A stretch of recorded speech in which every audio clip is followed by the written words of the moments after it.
முள்ளிவாய்க்காலில் படுகொலை செய்யப்பட்ட மக்களுக்கு இலங்கை தமிழரசு கட்சியின் யாழ் அலுவலகத்தில் இன்று திங்கட்கிழமை மாலை அஞ்சலி செலுத்தப்பட்டது. 2009 ஆண்டு மே மாதம் 18ஆம் தேதி வன்னி பெருள பரப்பின் முள்ளிவாய்க்கால் என்ற கிராமத்திலே எங்களுடைய தேசத்தின் தமிழரசு கட்சியின் அலுவலகத்தில் நடைபெற்ற இந்த அஞ்சலி நிகழ்வில் ஈகை சுடரினை தமிழரசு கட்சியின் தலைவரும் பாராளுமன்ற உறுப்பினருமான மாவை சேனாத் ராஜா ஏற்றி வைத்தார். அதனைத் தொடர்ந்து பாராளுமன்ற உறுப்பினர் சரவணபவன் மற்றும் வடமாகாண சபை அவைத் தலைவர் CVK சிவஞானம், வடமாகாண சபை உறுப்பினர் பரம்சோதி, ஆர்னோல்ட், கஜதீபன், மூத்த உறுப்பினர்களான பேராசிரியர் சிற்றம்பலம், குலநாயகம் உள்ளிட்ட ஏனைய கட்சி உறுப்பினர்கள் என பலர் கலந்து கொண்டு மெழுகுவர்த்தி ஏற்றியும் தீபமேற்றியும் அஞ்சலி செலுத்தியிருந்தனர்.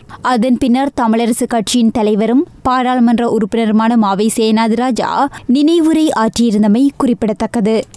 சில ஆண்டுகளுக்கு முன்னர் மே 18ஆம் நாளைத்தான் நாங்கள் ஒரு நாளாக பிரகடனம் செய்து இலங்கையிலும் ஏனைய நாடுகளிலும் இந்த நாளை நாங்கள் நினைவு கூறுகின்ற நாளாக, போரிலே லட்சக்கணக்கான மக்கள் தங்கள் உயிர்களை பறிகொடுத்த நாளாக, அதற்காக நாங்கள் அஞ்சலி செலுத்தவும் அவர்களுடைய ஆத்மாக்களுக்கு சாந்தி கிடைக்க ஆன்ம ஈடேற்றத்திற்காக நாங்கள் பிரார்த்திப்பதென்றும் ஒரு முடிவு பொதுவாக எடுக்கப்பட்டதன் அடிப்படையில் நாங்களும் இந்த எங்களுடைய கட்சியின் முன்களிலே